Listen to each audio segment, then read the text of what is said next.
경험합시다. 할렐루야. 오늘도 하나님의 거룩한 능력이 우리의 삶을 주관하여 주실 줄 믿습니다. 우리 옆에 분 인사합시다. 만나서 반갑습니다. 잘 오셨습니다. 분당 우리 교회 시무하시는 이찬수 목사님 계십니다. 지난 4월 10일에 1만 성도 파송 예배를 드렸습니다. 그리고 17일부터 시작으로 해서 29개 교회를 분립 개척해 주셨습니다. 29명의 목회자와 수천 명의 성도들을 떠나보내시면서 하신 말씀이 굉장히 가슴에 와닿았습니다. 이제 분당 우리 교회는 잊어주세요 라는 말입니다. 참 쉽지 않은 말입니다. 이 말을 들으면서 참으로 한국 교회의 귀한 이 목사님이시구나라는 생각을 해보았습니다. 10년 동안 준비하시면서 말로만 하지 않으시고 행동으로 본을 보여주신 이 목사님의 목회는 오늘 이 시대를 살아가는 저와 수많은 후배 목사들에게 그리고 많은 그리스도인들의 귀감이 되고 정말 영적인 스승의 모습을 보여주셨습니다. 여러분, 진정한 스승이 되기 위해서는 단순한 지식의 양이 많아서 되는 것이 아닙니다. 화려하지 않아도 진리를 담고 있는 사람이 되어야 비로소 그 누군가의 스승이 될 수 있는 것입니다. 스승은 아무나 될 수 없지만 나 또한 그 누군가의 스승이 될 수 있다는 사실을 우리는 절대 잊어서는 안 됩니다. 하지만 그 전에 자신이 그 자격을 가지고 있는지에 대해서 먼저 의문을 던져보아야 합니다. 영국의 교육학자인 알렉산더 서덜랜드 닐은 이런 말을 했습니다. 가장 좋은 교사란 아이들과 함께 웃는 교사이다. 가장 좋지 않는 교사는 아이들을 우습게 보는 교사이다 라는 말을 했습니다. 서로의 감정을 공유하고 공감하는 것이야말로 진정한 스승의 자세인 것입니다. 지금 우리는 위기 앞에 놓여 있습니다. 코로나가 시작되고 2년 5개월의 시간이 흘러가면서 우리 교회 아이들이 급속하게 감소하게 되었습니다. 수년 전부터 교회 학교 위기라는 말이 나오고 있습니다. 언제부터인가 어린이 주일에 어린이를 위한 설교를 하지 못하는 교회가 굉장히 많아졌습니다. 그 이유가 무엇이겠습니까? 어린아이들이 교회에 없기 때문입니다. 교회학교 전문가들의 말에 의하면 2030년이 되면 주일학교 90%가 교회에서 사라진다는 비관적인 전망을 내놓기도 했습니다. 우리가 소속되어 있는 통합교단도 지난 10년간 사이를 살펴보니까 학생들의 숫자가 40%까지 줄었다는 통계가 나왔습니다. 여러분, 이 같은 결론은요, 한국 교회 학교가 무너졌다기보다는 완전히 초토화가 된 것이나 마찬가지입니다. 그 원인으로 저출산 문제를 부재로 가지고 있습니다. 출산이 적다는 거죠. 그런데 저는 오늘 다른 관점으로 해석하고 싶습니다. 이런 통계가 잘못되었다는 것이 아니라 진짜 교회 학교 위기가 무엇이냐는 것입니다. 그동안 교회 학교 전문가들이 한국 교회 앞에 쏟아낸 목소리가 얼마나 많습니까? 진단의 목소리를 굉장히 많이 내놨습니다. 그리고 거기에 따른 대안도 내어놨습니다. 하지만 지 교회들마다 이런 진단과 대안에 대해서 잘 대처하지 못했다는 겁니다. 어떻게 보면 그 대안으로 교회 학교를 살리지 못했습니다. 저는 오늘 우리 교회에 교회 학교 일선에서 수고하고 계시는 우리 교사들에게, 그리고 여기 앉아 계신 우리 모두가 교회 학교의 위기를 심각하게 바라보고 이 위기를 잘 극복할 수 있기를 바랍니다. 여러분, 지금 이런 통계를 보시면서 과연 여러분 어떤 생각을 하십니까? 나와는 전혀 상관이 없다고 생각하십니까? 내 시대까지는 괜찮으니까 내가 그렇게 심각하게 대처할 필요가 있냐라고 혹시 생각하십니까? 이제는 여러분, 진단만으로 끝나서는 안 됩니다. 우리가 이 문제를요, 나의 것으로 인식하고 교회를 살리는데 뜻을 같이 해야 하는 것입니다. 오늘 본문의 말씀을 가지고 우리 교회 학교인 위틴제를 살리기 위해서 한 가지 제안을 하고 싶습니다. 그것은 아이들에게 감동을 주는 교회와 교사가 되어야 한다는 것입니다. 오늘 본문 12절 말씀을 우리 같이 한번 읽어보겠습니다. 시작. 그들의 발을 씻으신 후에 옷을 입으시고 다시 앉아 그들에게 이르시되 내가 너희에게 행한 것을 너희가 아느냐. 아멘. 예수님께서 제자들의 발을 씻어 주셨습니다. 여러분, 이 대목에 대해서 나에게 지금 엄청난 감동이 된다고 생각하시는 분들은 손을 한번 들어보시기 바랍니다. 여러분, 이 대목이 여러분의 감동이 되시는 분 손을 살짝 한번 들어보십시오. 아무도 없습니까? 여러분, 왜 이 장면이 감동이 되는지 아십니까? 발을 씻겨주면 안 되는 사람이 발을 씻겨주셨기 때문에 감동이 되는 것입니다. 2015년도에 미국의 메이저리그 클리브랜드 인디안스라는 야구팀이 있습니다. 거기에 있던 이 마이크 아빌레스의 이 선수에 대한 실제적인 이야기가 있습니다. 이 선수는 당시 클리브랜드의 굉장히 뛰어난 내야수였습니다. 그리고 공격도 잘하고 수비도 굉장히 잘해서 이 선수의 컨디션에 따라서 승패가 좌우되었습니다. 그런데 어느 순간 이 선수가 완전히 실력이 추락하는 거예요. 실수를 하고 범실을 범하고 이 선수 때문에 굉장히 이 클리브랜드 이 인디언스가 계속해서 패배가 하는 겁니다. 그 구단주가 이 선수를 부릅니다. 아니 왜 이렇게 하냐고. 엄청난 거금을 들여서 데리고 왔고 잘하다가 왜 갑자기 이렇게 실수하고 승패에 좌우할 정도의 실수까지 하냐고 물어보게 됩니다. 그때 이 아빌레스 선수가 꾹꾹 참고 있다가 이야기합니다. 사실 제 쌍둥이 딸이 있습니다. 딸이 있는데 그 중에 아드리아라는 이 딸이 백혈병이 걸리게 되었습니다. 제가 이 경기에 지금 집중할 수 없습니다 라고 이야기합니다.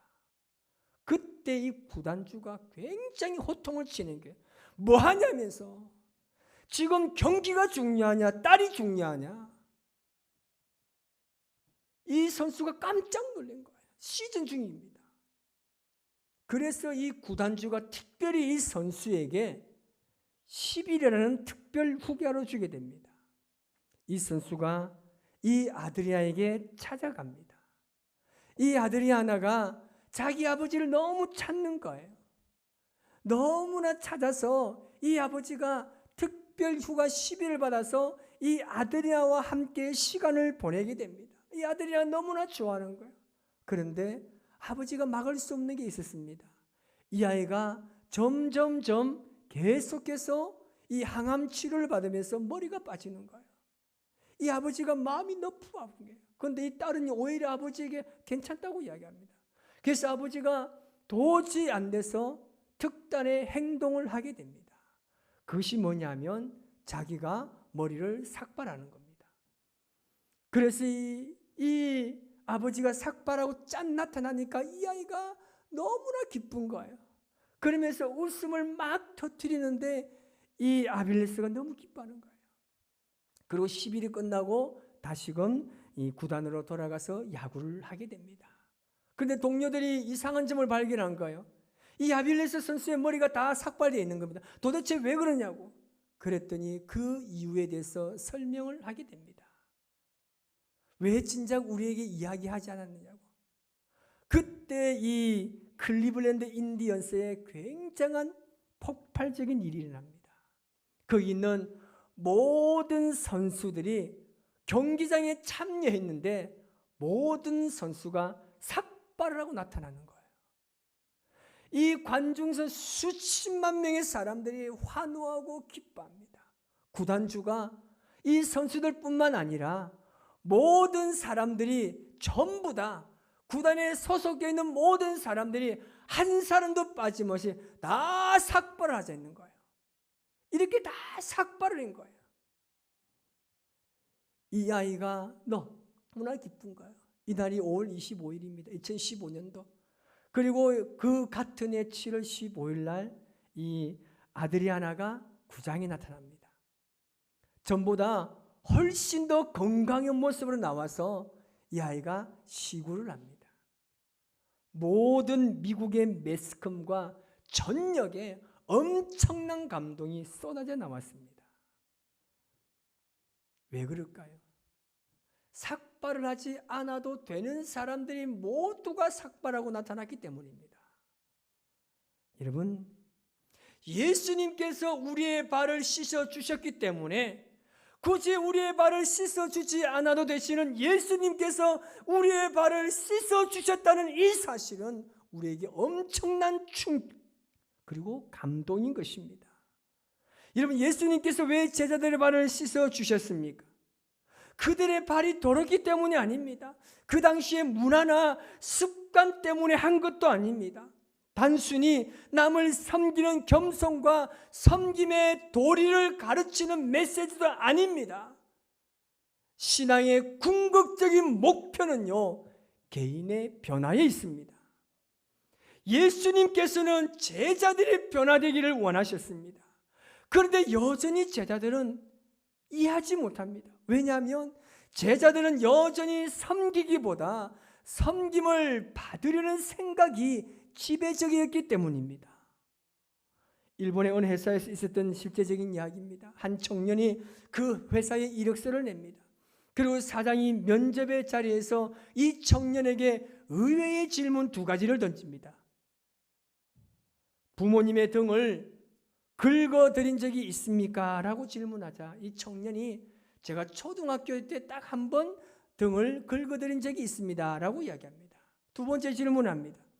어머니의 발을 씻겨드린 적이 있습니까? 라고 이야기하자 이 청년이 아무 말도 하지 못합니다.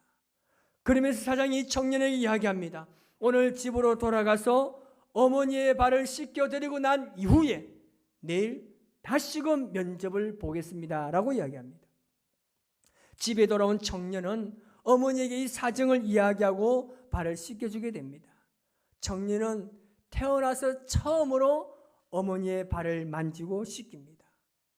어머니의 발바닥은 나무 껍질처럼 딱딱했고 군데군데 갈라져 있었습니다. 사람의 피부라고는 할 수 없을 정도로 거칠었습니다. 청년은 어머니의 발을 부여잡고 눈물을 흘리기 시작합니다. 비로소 어머니가 자신을 위해서 얼마나 고생했는지를 깨닫게 됩니다. 그리고 어머니의 마음을 조금 이해하게 되었습니다. 다음날 이 청년은 회사로 돌아가서 사장님에게 말합니다. 사장님, 저희 어머니가 얼마나 고생하셨는지를 제게 알게 해주셔서 감사합니다.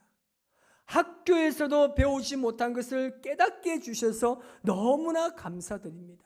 이제부터 정말 어머니를 잘 모시겠습니다. 라고 인사를 하고 돌아가려고 합니다. 그때 이 사장님이 이 청년을 붙잡습니다. 그리고 말합니다. 인사부에 가서 입사 수속을 받으시게. 여러분, 섬기는 것은 개인의 변화를 넘어서 가정과 교회, 이 사회를 변화시킬 줄 믿습니다.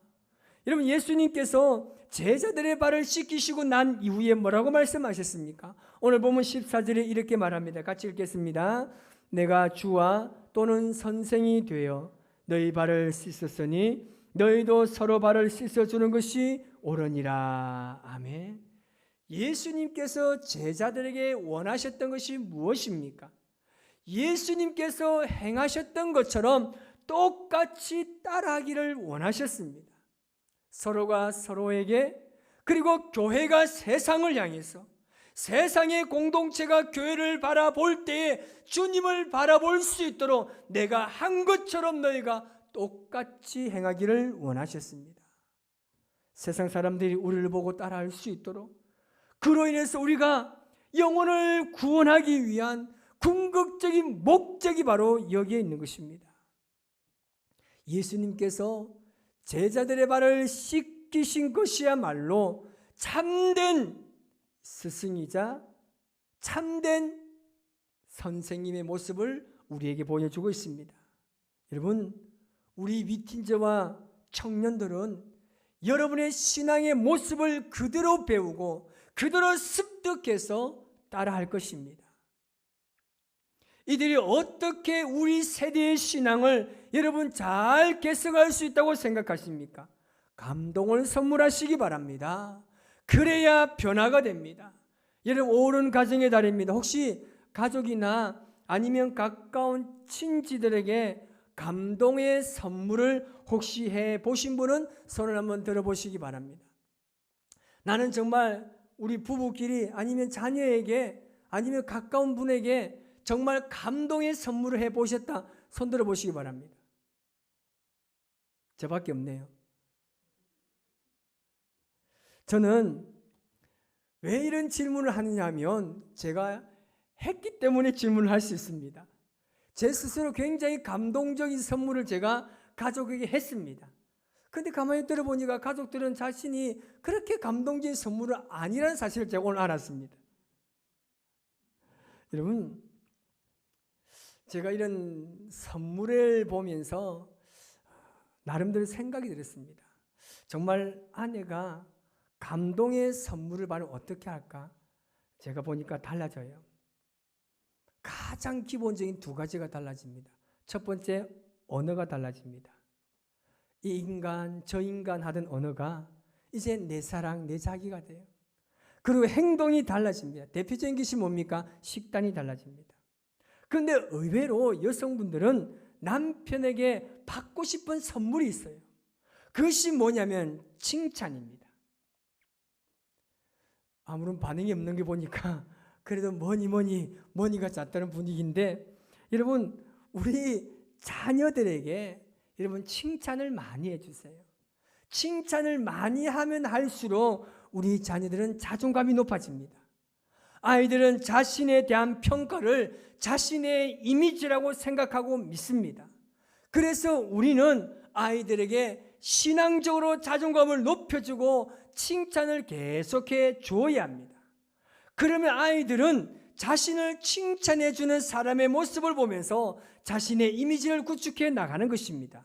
이것이 바로 오늘 우리 교사들, 우리 성도들이 감당해야 될 사명인 줄 믿습니다. 우리 모두는 다음 세대에게 신앙을 계승할 책임을 가지고 있습니다. 여러분, 그 대안이 과연 무엇입니까? 우리가 이 대안을 과연 어떻게 내놓을 수 있겠습니까? 어떻게 해야 이들이 올바른 믿음의 자녀로 잘 성장할 수 있겠습니까? 신앙의 본을 보여야 합니다. 그러기 위해서 에베소서 4장 22절 말씀을 묵상하시기 바랍니다. 우리 같이 한번 읽어보겠습니다. 너희는 유혹의 욕심을 따라 썩어져가는 구습을 따르는 옛사람을 벗어버리고. 아멘. 여러분, 마치 낡은 옷을 벗어버리는 것처럼 우리의 옛 자아들, 우리의 옛 행동들, 우리의 옛 방식들과 행실들을 완전히 벗어버려야 합니다. 우리가 이런 모습을 벗어버리지 못하면 아이들은 절대 올바른 신앙의 모습으로 자라날 수 없는 것입니다. 여전히 우리 안에 잔재되어 있는 잘못된 그 관습과 이미지를 벗어버리시기를 주님의 이름으로 축복합니다.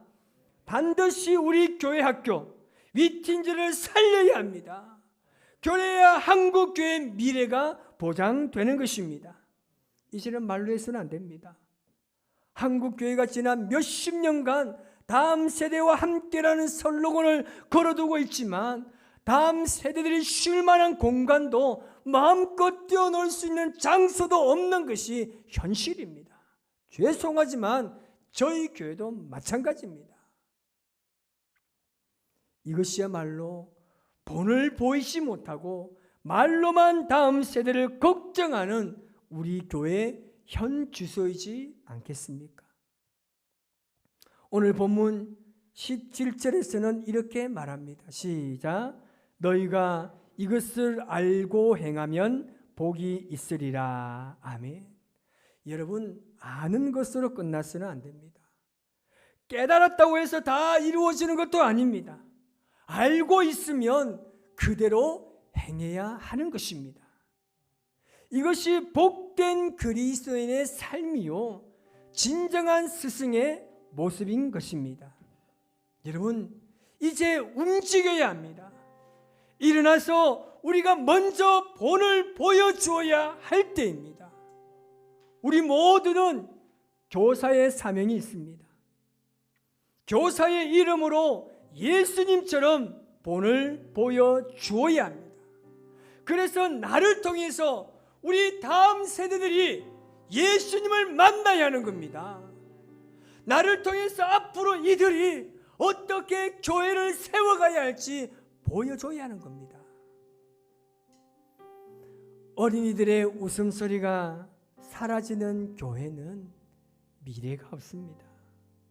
마치 잔잔한 호수처럼 교회가 생동감이 없다면 그 교회는 상실한 교회입니다.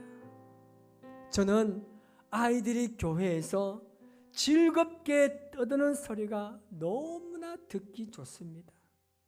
때로는 이 아이가 우는 소리조차 너무나 좋습니다. 여러분, 이것이 교회가 살아있는 증거입니다. 오늘 아침에 제가 혼자 있으면서 너무나 감동을 받은 게 있습니다. 우리 참으로 예쁜 우리 청년의 회장이 제게 올라와서 꽃을 갖다 주면서 스승의 은혜에 감사한다고 선물을 주고 갔어요. 제가 부임할 때 이 청년 혼자 있었습니다. 지금은 저희 교회가 100명이 조금 모자랍니다. 우리 청년들이 정말 이 한 청년을 통하여서 교회가 성장하고 있는 것이 얼마나 감사한지 모릅니다. 우리 위틴저 아이들도 지금은 많은 아이들이 없지만 이들이 우리가 진정한 교사, 정말 진정한 스승의 모습으로 이들에게 본을 보이면 이 아이들은 교회에 차고 넘칠 겁니다. 오늘 이 시간에 우리가 이 찬양을 고백하면서 정말 하나님, 우리 교회가 하나님께서 기뻐하시는 교회, 정말 하나님께서 흐뭇해하시는 교회가 될 수 있도록 우리 교회를 사용해달라고, 우리를 사용해달라고, 이제는 말로 하는 우리의 신앙이 아니라 정말 진정한, 정말 본을 보이는 참된 믿음의 스승이 되어서 하나님께 영광 돌리는 우리 모두가 될 수 있기를 바라는 마음으로 이 시간 고백하며 이 찬양으로 주님을 바라보며 나아가십니다.